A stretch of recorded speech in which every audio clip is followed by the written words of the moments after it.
지난주일은 교회력으로 부활절이었습니다. 부활주일은 한 번에 끝나는 것이 아니라 이 성령 강림절까지 계속해서 부활절기로 지킵니다. 그래서 오늘은 부활절 두 번째 주일입니다. 이해가 되죠? 왜냐하면 부활이라고 하는 것, 사람이 죽었다가 살아나는 것, 그게 쉽게 믿어지는 일이겠습니까? 그래서 우리가 계속해서 부활을 기억하면서 그 부활의 감격 속에 살아가는 것이고, 그리고 우리가 부활에 대해서 도전받기 시작하면 성령님께서 우리 안에 오시기 때문에 지난주 새벽 말씀에서도 보았다시피 주님께서 오셔서 우리에게 부활이 확실한 증거들을 계속해서 우리에게 말씀하세요. 그래서 부활이 안 믿어지면 의심해 보세요. 얼마든지 의심하셔도 괜찮아요. 주님께서 더 찾아오셔서 이 부활이 확실하다라는 것을 우리에게 분명히 믿어지게 해 주실 것입니다. 오늘은 부활절 두 번째 주일을 맞이해서 성부 하나님은 하나밖에 없는 아들 예수 그리스도, 왜 그분을 그 너무나 사랑해서 품속에 품고 계시는 그 아들을 내어주시면서까지 우리에게 무엇을 하고 싶으셨는지 그 말씀을 전하도록 하겠습니다. 먼저 예수님의 십자가에 담긴 하나님 아버지의 마음을 이해하기 위해서는 우리가 우리의 상태, 우리의 현 상태를 알아야 됩니다. 우리의 현 상태가 무엇일까요?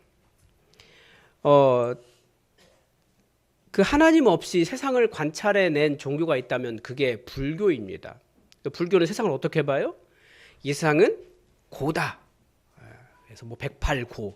이 세상은 고통에 가득 차 있다라고 이야기해요. 그런데 불교는 모든 것이 다 인간이 관찰해낸 거예요.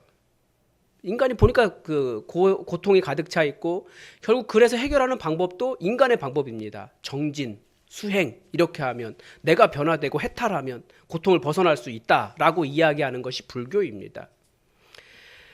그래서 저는 불교를 무신론이라고 이야기하거든요. 관찰도 인간이 했고, 결국 인간이 수행해서 자기가 올라가는 거니까, 자기가 달라지는 거니까 하나님이 필요가 없어요, 사실은. 그런데 기독교의 세상 이해도 기본적으로는 이 세상에 고통이 있다라는 것입니다. 그 고통의 원인을 불교와는 다르게 하나님의 심판으로 봅니다. 제가 이 하나님의 심판을 설명하기 위해서 사용하는 비유가 전셋집 비유예요. 여러분 집이 있으셔서 혹시 전세를 내주셔 보신 적 있으신가요? 근데 어떤 사람이 집에 전셋집 들어갔어요, 자기가. 근데 자기가 그 집 예쁘게 꾸미겠다고 주인 허락 받지 않고 그 안에 색을 녹색으로 다 칠해버린 거예요. 놀라지 않으시네요? 여러분, 가구도 녹색이고 벽도 녹색이고 전부 다 녹색으로 바꿨다고 생각해봐요. 자기 집도 아닌데 주인 허락도 받지 않고. 그러면 주인이 들어가서 어떻겠습니까? 깜짝 놀라지 않겠습니까? 녹색이면 그나마 괜찮은가요? 혹은 총천연색으로 막 빨갛고 파랗고 막 이렇게 칠했다고 생각해 봐요. 그리고 그 집의 하중을 견디는 아주 중요한 기둥을 빼버렸어요. 그러면 그 집에 안전도 문제가 생기고, 우리 부동산 하시는 분들 깜짝깜짝 놀라셔야 되는데 이상하네요. 네. 이제 아무튼 그렇게 하는 거예요. 그런데 그 사람이 왜 그렇게 했겠습니까? 자기가 보기에는 그 집이 그렇게 파란색 칠하거나 총천연색 칠하거나 기둥 빼거나 이게 예쁘기 때문에 그런 거예요. 괜찮다라고 생각하고 좋아 보이니까 그렇게 했겠죠. 근데 그렇게 하면 됩니까? 안 됩니까? 안 되죠. 마찬가지예요. 우리가 이 세상 하나님께서 너무나 아름답게 만드시고 우리 인간에게 너희 여기 살아. 하나님의 세상이니까 너희가 이 하나님의 세상을 아름답게 잘 가꾸면서 살아봐 라고 하셨는데, 인간이 하나님을 떠났어요. 그러니까 하나님의 뜻이 뭔지도 모르고 어떻게 해야 되는지도 모르니까 자기 눈에 설한 대로, 자기 소견에 옳은 대로 막 자기 마음대로 칠하고 멀쩡히 있는 거 뽑아버리고 부서뜨리고. 근데 왜 그렇게 해요? 자기가 보기니까 괜찮은 것처럼 보이는 거예요. 그러다 보니까 세상이 어떤 곳이 되었을까요? 인간은 자기가 좋다라고 생각하면서 한 일이지만 실제로는 계속해서 이 아름다운 하나님의 나라가, 이 세상이 파괴되어 가는 거죠. 다른 나라 이야기 해보면 그 러시아랑 우크라이나가 전쟁을 하잖아요. 왜 전쟁합니까? 네, 나름대로 잘 살아보려고 하는 거예요. 자기 국민들 지키고 자본도 확보하고 잘 살아보려고 하는데 수많은 사람을 죽이고 있어요. 그러니까 인간의 눈에 보기에는 좋은 거라고 생각했는데 실제로는 파괴라고요. 미국 또 잘해보자고 트럼프라는 대통령을 세웠는데 트럼프의 정책들이 어떻습니까? 약자들에게는 공포를 주고 그 대통령의 이기적인 선택들 때문에 미국 자체도 고통받고 전 세계가 엄청난 고통을 받고 있어요. 그런 결정들이 다 뭡니까? 하나님의 뜻과는 관계없고 하나님의 뜻을 이루려고 하는 생각은 눈꼽만큼도 없는 거예요. 그러니까 하나님께서 만드신 아름다운 세상을 잘 가꾸기보다 더 잘 사는 세상으로 만들기보다 자기 눈에는 옳아 보이는데 그게 사실은 기둥 빼는 거고 함부로 못 박는 거고 함부로 막 무너뜨리는 거예요. 자기가 원하는 색깔 칠해놓고 잘 됐다라고 생각하는데 하나님 만든 세상이 아닌 거죠. 왜 그러면 인간은 그렇게 하나님 만드신 아름다운 세상을 파괴합니까? 그게 하나님의 선을 이룰 만한 능력이 우리에게 없다라는 겁니다. 그래서 말씀이 로마서에서는 율법이 좋은 것이라고 이야기하잖아요. 우리는 율법을 굉장히 싫어하는 것처럼 이야기하지만 성경 이야기하는 겁니다. 성경은 좋은 거예요. 그런데 성경을 이룰 만한 능력이 성경의 말씀을 따라 살 만한 능력이 우리에게 없다라고 가르쳐주고 있는 겁니다. 그러니까 우리가 선을 행하고자 하지만 하나님의 말씀대로 살아갈 능력이 없는 거예요. 뭐 이해가 되죠. 왜냐하면 우리는 말씀을 잘 배우지 못했고 말씀대로 살려고 해도 말씀대로 따라 살면 손해보고 힘들어져요.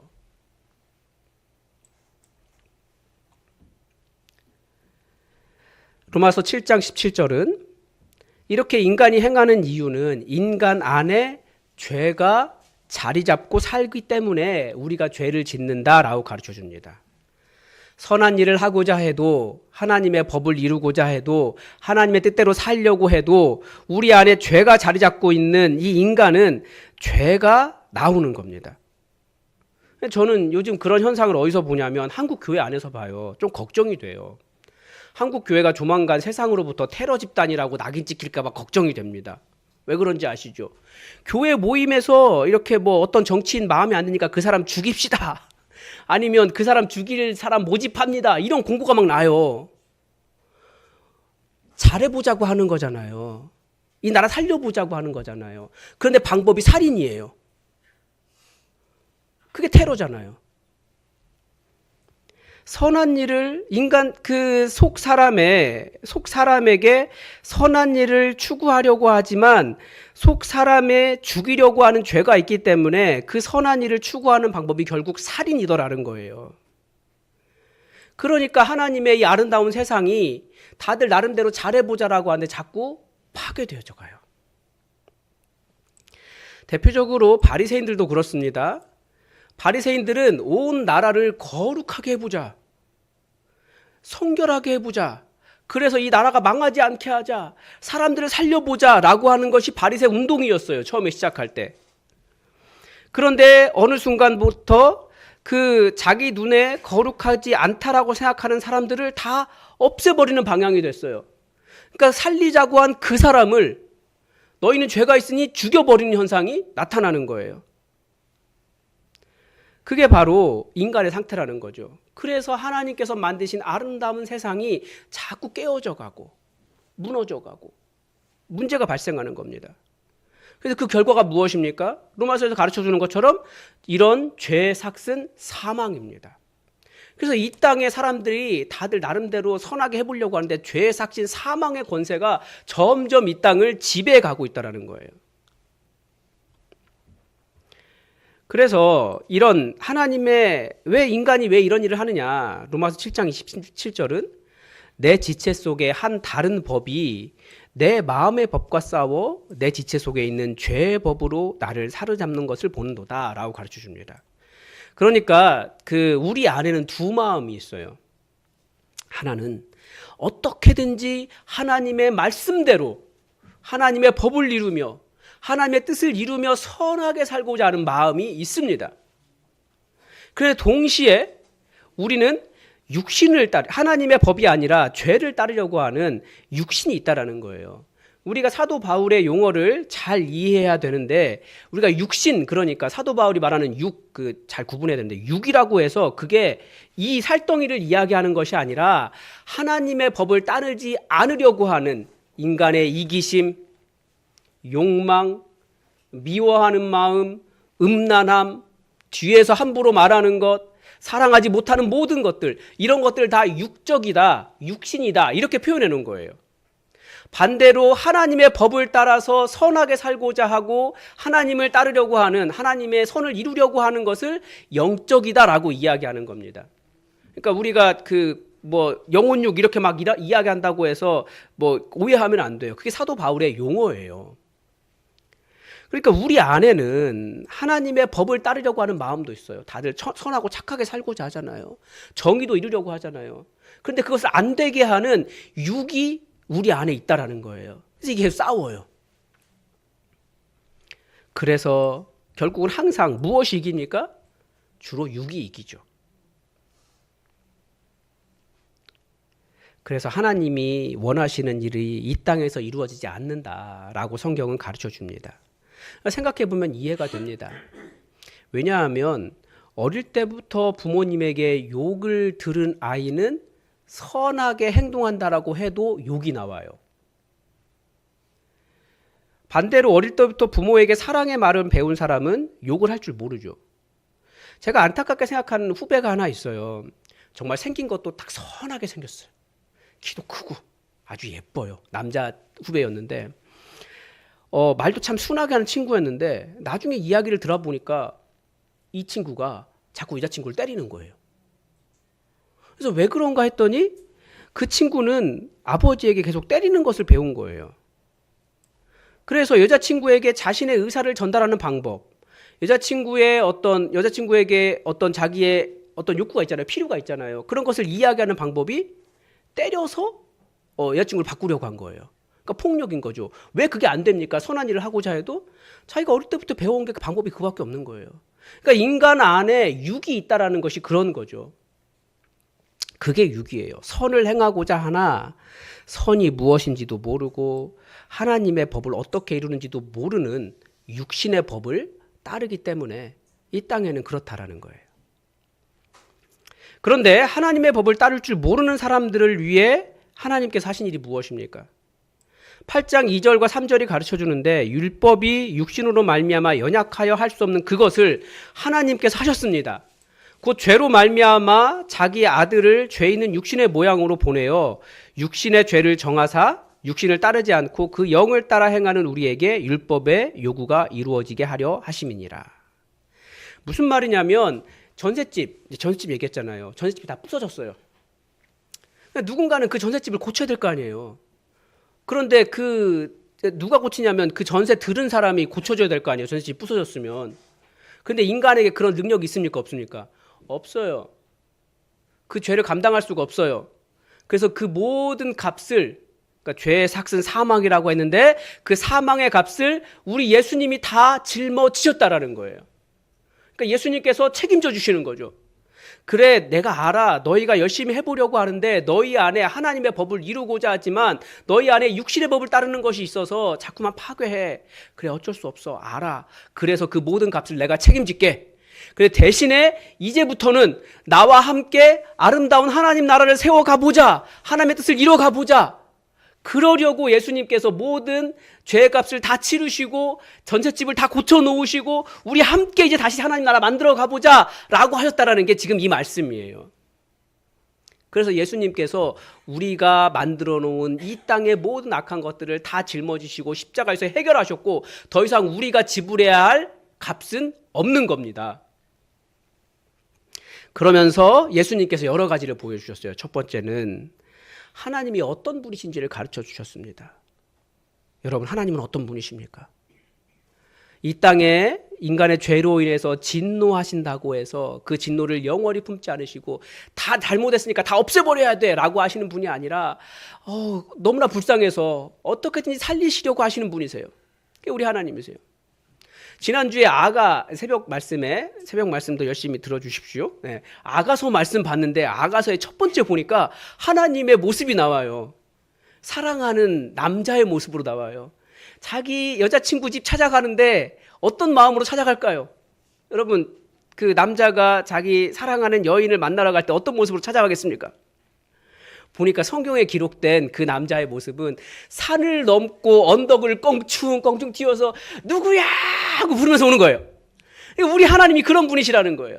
우리가 죄인이에요. 그렇지만 하나님은 우리를 너무나 사랑하셔서 하늘 보좌를 버리시고 껑충껑충 뛰어서 여러분의 이름 부르면서 누구야 하고 오신 거예요. 그게 우리 하나님의 모습이었다라는 거예요. 너무나 사랑하기 때문에. 우리가 비록 깨어놓은 것도 있고 부숴놓은 것도 있고 기둥 뺀 것도 있고 못 박은 것도 있고 나쁘게 한 것도 있지만 다 괜찮아. 내가 다 회복해 놓을게. 우리 함께 사랑하자. 그러면서 우리 예수님이 이렇게 오셨다라는 거예요.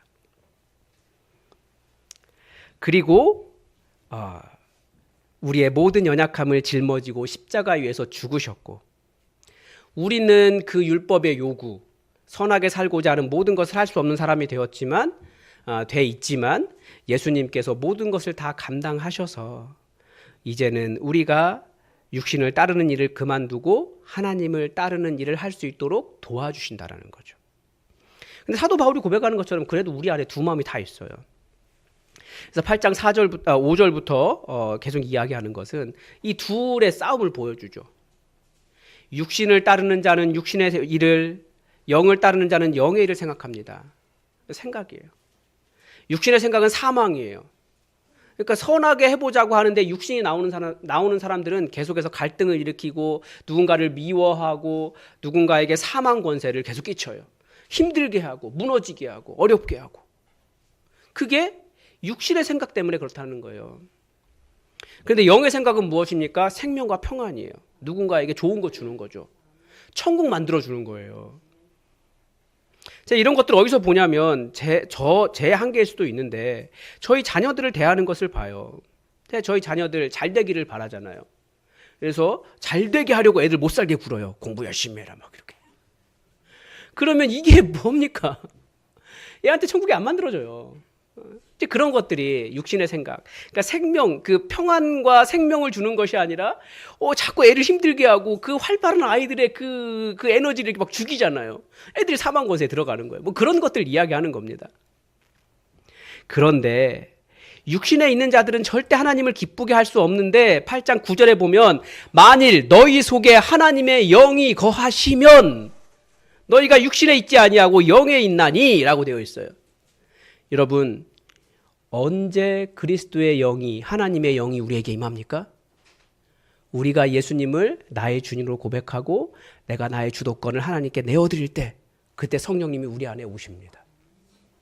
여러분 안에는 하나님의 영이 머물러 계십니다.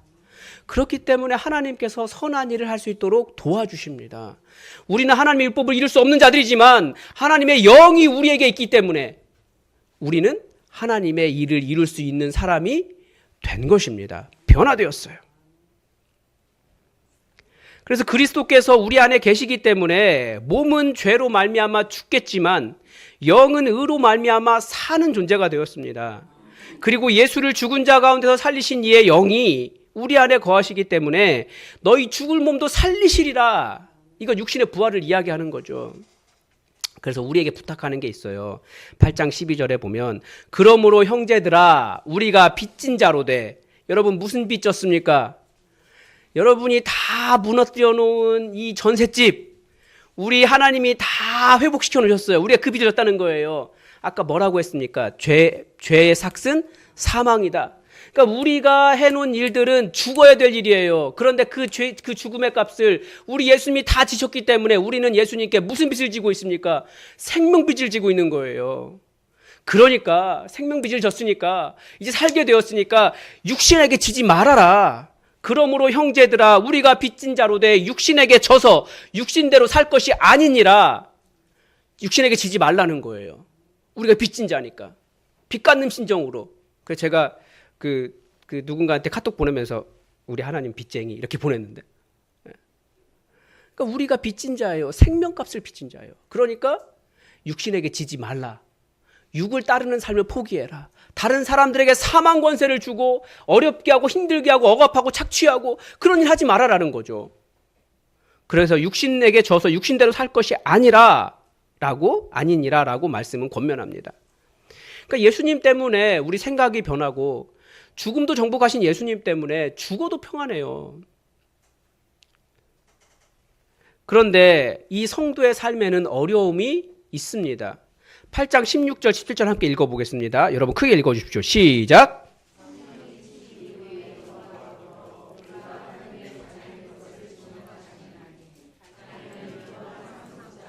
하나님의 상속자요 그리스도와 함께한 상속자니 우리가 그와 함께 영광을 받기 위하여 고난도 함께 받아야 할 것이니라. 아멘. 우리가 저질러 놓은 죄의 값, 그 사망의 값을 예수님이 해결하셨고, 우리가 하나님의 법을 이룰 수 있도록 성령님께서 우리 안에 오시고, 그리고 우리를 변화시켜 주셨어요. 상속자로, 하나님의 자녀로. 그런데 이 하나님의 자녀가 되는 영광은 무엇을 통과해야 됩니까? 고난을 통과한다는 거예요. 영광을 받기 위하여 고난도 함께 받아야 할 것이니라. 성도의 삶에는 말씀대로 살기 위하여, 하나님의 뜻을 이루기 위하여, 선한 삶을 살기 위하여 고난이 있습니다. 우리의 육신은, 그러니까 육적인 그것 쉽게 떨어지지 않습니다. 그래서 8장 23절은 뭐라고 이야기하냐면 성령의 처음 익을 열매를 받은 우리까지도 속으로 탄식해요. 양자 될 것, 하나님의 자녀 될 것, 우리 몸의 속량을 기다리기 때문에 탄식하면서 왜 우리 가운데 이렇게 안 되지? 왜 이렇게 안 되지? 탄식해요. 하나님의 법을 이루지 못하는 우리를 바라보면서. 근데 그때 어떤 일이 일어납니까? 성령님께서 말할 수 없는 탄식으로 우리를 위하여 간구하고 계십니다. 우리가 하나님의 법을 이룰 수 있는 사람이 되기 위하여. 성령님께서 도와주신다는 얘기예요. 또 8장 28절에서 우리가 알거니와 하나님을 사랑하는 자 곧 그의 뜻대로 부르심을 입은 자들에게는 모든 것이 합력하여 선을 이루느니라 라고 하는 말씀에 대해서 우리가 약간 오해할 수 있는데, 이게 무슨 말이냐면 모든 것이 합력하는 것이 뭐예요? 성부 하나님께서 우리가 하나님의 법을 이룰 수 있는 사람이 되기 위하여 우리가 저질러 놓은 죄의 싹을 아들 예수에게 다 전가시키셔서 우리를 구원하셨어요. 죄의 삭스 다 지불하셨어요. 성부 하나님이 그렇게 하셨어요. 성자 예수님은 우리 같은 죄인을 위해서 먼저 십자가에서 달려 죽으셨어요. 그리고 성령 하나님은 우리 안에 오셔서 우리를 변화시키시고 지금도 우리가 하나님의 법을 이룰 수 있도록, 하나님의 일을 할 수 있도록 성령님께서 간구하고 계세요. 더군다나 그렇게 말씀대로 살다가 고난이 있다 할지라도 그 고난마저도 하나님의 자녀 될 수 있는 영광으로 들어가는 영광의 문이 되고 있습니다. 성부 하나님, 성자 하나님, 성령 하나님, 심지어 고난이라고 할지라도 모든 것이 합력하여서 우리를 하나님의 자녀 되게 하고 있는데 모든 것이 합력하여 선을 이루고 있다는 것입니다. 그래서 오늘 우리가 읽은 이 본문이 나오는 것입니다. 그러므로 그런즉 이 일에 대하여 우리가 무슨 말을 하리요? 하나님이 우리를 위하시면 누가 우리를 대적하리요? 그 아들을 아끼지 않고 우리에게 내어주신 그 하나님께서 우리와 함께 하시는데, 우리와 함께 모든 것을 주시는 분이신데 무엇 때문에 우리가 두려워하겠느냐? 우리에게 이렇게 말하고 있습니다. 우리 이 땅에 고통이 있어요. 고난이 있어요. 말씀 따라 살려고 해도 힘들어요. 그런데 우리 성부, 성자, 성령 하나님께서 역사하시고 그 고난이 하나님의 자녀들은 영광을 향해 들어가는 문이라고 하는데, 그리고 아들을 내어주신 하나님께서 우리에게 모든 것을 주시는 하나님이신데 그 어떤 것이 우리를 힘들게 할 수 있겠습니까? 그래서 누가 능히 하나님의 택하신 자들을 고발하리요? 이렇게 이야기하고 있어요. 누가 정죄하리요? 그런데 우리가 잘 알다시피 하나님의 택하신 자들 사탄이 끊임없이 고발합니다. 너 왜 그 모양이야? 너 왜 못해? 사탄만 그렇게 고발하나요? 사람들도 고발합니다. 너 왜 그거밖에 못해? 심지어 내 자신도 그래요. 오늘 1, 2부 예배 설교 딱 끝나고 나는데 마음속에 설교 그렇게밖에 못하냐? 그런데 그 모든 것을 예수님이 십자가에서 담당하셨다는 말은 그 모든 것을 예수님께서 책임져 주신다는 말과 똑같아요. 우리 교회를 한번 보십시오. 우리 교회에 선한 일을 하고자 교회를 세웠어요. 그런데 코로나 왔잖아요. 저는 그게 너무 신기해요. 코로나 왔는데 우리 교회는 성장했어요. 이해할 수 없는 일이에요. 우리가 한 일이 아니라 하나님께서 책임져 주신 거예요. 우리 청년부도 마찬가지예요. 여러분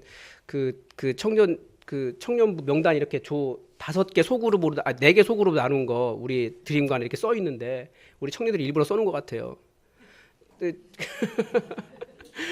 작년에 우리 청년부 재작년이죠. 청년부 막 하자. 그때 의민이랑 같이 밥 먹으면서 그렇게 시작을 했고 그 교육부랑 이렇게 하면서 시작을 했고 그때 딱 성탄절 때 꽃갈 쓰고 찬양한 사람이 며칠 되지 않았어요.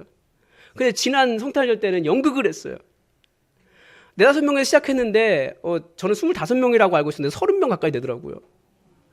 이게 너무 신기한 거예요.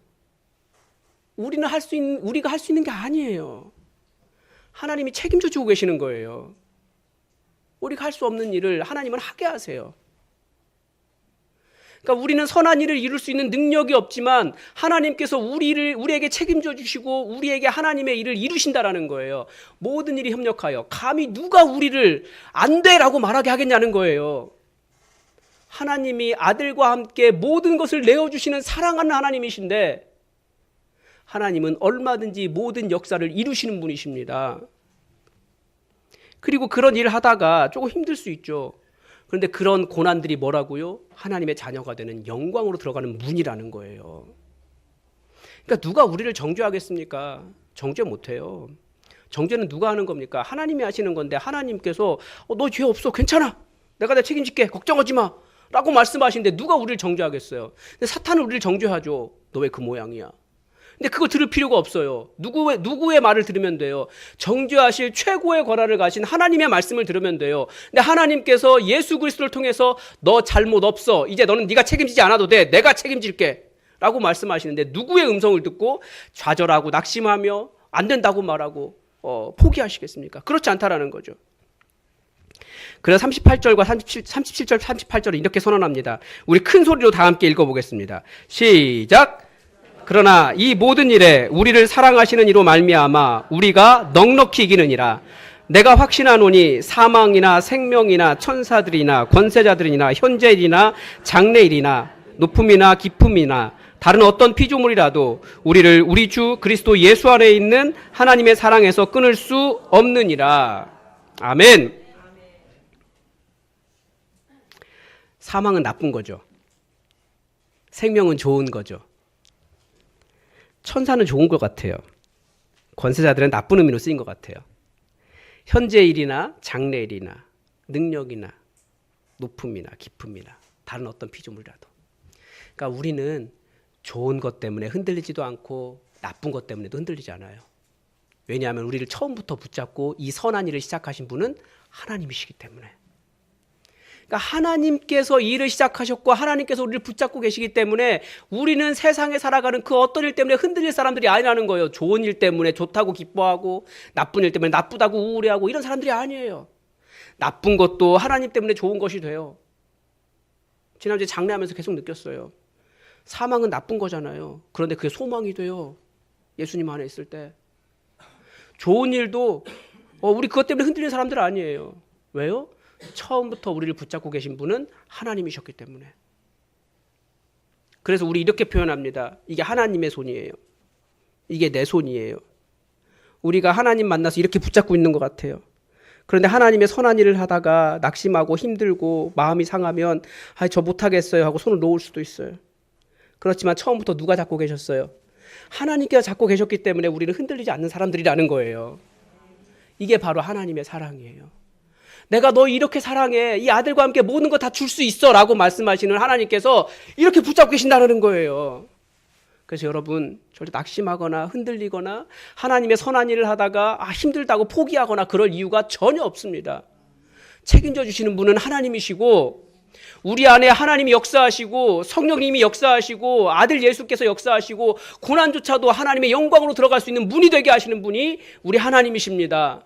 낙심하거나 절망하지 마시고 이 십자가 기억하면서 끝까지 이 하나님의 법을 이룰 수 있도록 하나님의 선한 일을 향해서 열심히 살아가시기 바랍니다. 기도하겠습니다. 하나님, 오늘 예수 그리스도의 십자가 안에 담긴 아버지의 사랑을 보았습니다. 얼마나 많은 것으로 우리를 하나님의 법을 이룰 수 있는 선한 사람이 되도록 인도하시는지도 보았습니다. 주님 말씀 따라가다가 낙심하거나 좌절하고 잘못되었다고 힘들어하지 않게 하시고 더 주님 의지하면서 주님께서 어떤 일을 이루시는지 믿음으로 넉넉히 이기며 승리하는 우리 믿음의 삶이 되게 하여 주시옵소서. 혹시 고난 가운데 있다 할지라도 그 고난이 하나님의 자녀되는 영광의 문이 되게 하여 주시고 처음부터 선한 일을 시작하신 하나님께서 온전히 우리 삶에 하나님의 일들을 이루어 주시옵소서. 주께서 함께 하심을 감사드리며 예수 그리스도의 이름으로 기도드립니다. 아멘. 우리 다 함께 찬송가 542장으로 말씀을 주신 하나님께 감사 찬양 올려드리겠습니다.